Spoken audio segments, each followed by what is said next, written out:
407 years ago, our fathers brought forth on this continent a new nation conceived in liberty and dedicated to the proposition that all men are created equal. Now we are engaged in a great civil war, testing whether that nation, or any nation, so conceived and so dedicated, can long endure. We are met on a great battlefield of that war. We have come to dedicate a portion of that field as a final resting place for those who here gave their lives that that nation might live. It is altogether fitting and proper that we should do this.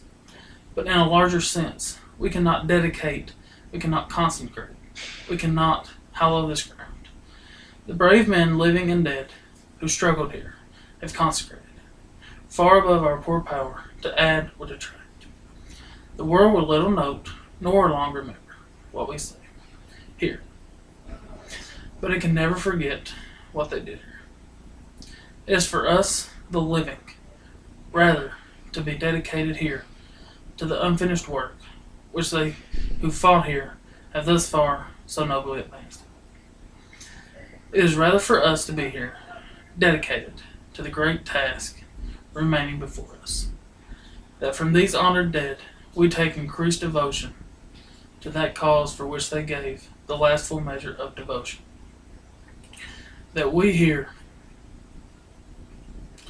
highly resolve that these dead shall not have died in vain, that this nation under God shall have a new birth of freedom, and that the government of the people, by the people, for the people, shall not perish from the earth.